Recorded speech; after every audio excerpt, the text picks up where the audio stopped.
ನಮ್ಮ ಕುಲದ ಯಜಮಾನರಲ್ಲಿ, ಪೂಜಾರಿಗಳಲ್ಲಿ, ಕಿರಾರಿಗಳಲ್ಲಿ ಮಾಹಿತಿಯನ್ನು ಸ್ವೀಕರಿಸಿ ಮೇಸಬೇಡರ ಮೌಖಿಕ ಕಥನಗಳು ಅಂತಕ್ಕಂಥ ಒಂದು ಪುಸ್ತಕವನ್ನು ಕೂಡ ರಚನೆ ಮಾಡಿದೆ.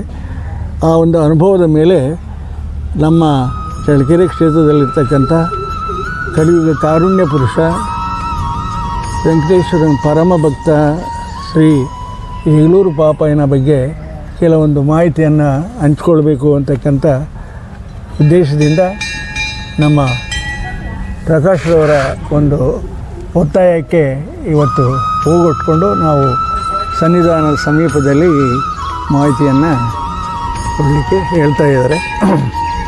ನಿಮಗೆಲ್ಲ ಗೊತ್ತಿರೋ ಹಾಗೆ ಈ ಜಗತ್ತು ಹುಟ್ಟಿದಾಗ ಎಲ್ಲರೂ ಕೂಡ ಆದಿವಾಸಿಗಳು ಕಾಡು ಮೇಡುಗಳಲ್ಲಿ ಮಾನವ ಬದುಕಿ ಬಾಳಿದಂತಹ ಪ್ರಸಂಗಗಳು ನಿಮಗೆಲ್ಲ ಗೊತ್ತಿದೆ. ಆ ಪ್ರಸಂಗಗಳಲ್ಲಿ ಬೇಡನು ಕೂಡ ಒಬ್ಬ. ಬೇಡ, ನಿಷಾದ, ಸಂಚ ಅಂತಕ್ಕಂಥವರೇ ಈ ಮ್ಯಾಸಕುಲದ ನಾಯಕರು ಅಂತ ನಾವು ಕರೆಸ್ಕೊಳ್ತಕ್ಕಂಥದ್ದು. ಅವರು ಬೇಟೆಯನ್ನು ಪ್ರಾರಂಭಕ್ಕೆ ಮಾಡಿದ ಮೇಲೆ ಆ ನಂತರ ಪಶುಪಾಲನೆಗೆ ಪರಿವರ್ತನೆ ಆಗ್ತಾರೆ. ಎಲ್ಲಿ ಹುಲ್ಲು ನೀರು ಸಿಗುತ್ತೋ ಅಲ್ಲಿ ತಮ್ಮ ಪಶುಗಳನ್ನು ತೆಗೆದುಕೊಂಡೋಗಿ ಪಶುಪಾಲನೆ ಮಾಡ್ತಕ್ಕಂಥ ಒಂದು ಕರ್ತವ್ಯದಲ್ಲಿ ತೊಡಗಿಕೊಂಡ್ರು. ಹೀಗೆ ನಮ್ಮ ಹಿರಿಯರು ಹೇಳಿದಾಗೆ ಉತ್ತರ ಭಾರತದಿಂದ ಅಂದರೆ ಗಂಡಕಿ ನದಿ ತೀರದಲ್ಲಿ ಸಿಗ್ತಕ್ಕಂಥ ಸಾಲಿಗ್ರಾಮಗಳನ್ನು, ವಿಷ್ಣು ಸಾಲಿಗ್ರಾಮಗಳನ್ನು ತಮ್ಮ ಪೆಟ್ಟಿಗೆ ದೇವರುಗಳನ್ನು ಮಾಡಿಕೊಂಡು ದಕ್ಷಿಣ ಭಾಗಕ್ಕೆ ಅಂದರೆ ನಲ್ಲಮಲ, CIT ಸಿಂಗನಮಲ, ಲಂಕಾದ್ರಿ ಪರ್ವಕ್ಕೆ ಈ ಕಡೆ ಒತ್ತಲ್ಪಟ್ಟು ನಮ್ಮ ಸಮಾಜ ಎಲ್ಲ ಬೇಟೆಯಿಂದ ಪಶುಪಾಲನೆ ಮಾಡುತ್ತಾ ಈ ಕಡೆ ಬಂದರು. ಹಾಗೆ ಬಂದಾಗ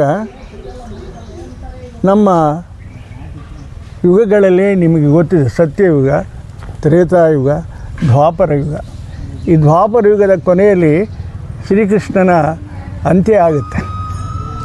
ಅಂತ್ಯ ಸಂದರ್ಭದಲ್ಲಿ ಮೂಗನಾಯಕನು ಅಂತಕ್ಕಂಥವನು ಬಾಣ ಬಿಟ್ಟಿದ್ದರಿಂದ ಆತ ತನ್ನ ಕೊನೆಯ ಜೀವನವನ್ನು ಮುಗಿಸ್ತಾನೆ.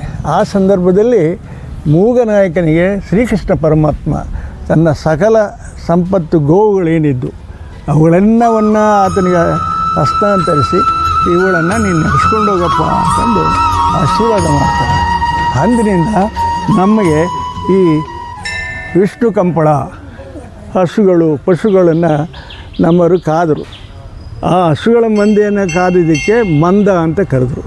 ಅಲ್ಲಿಗೆ ನಮ್ಮದಲ್ಲಿ ಒಂದು ಪ್ರಸಿದ್ಧವಾದಂಥ ಮಂದ ಬೆಡಗು ಇವತ್ತು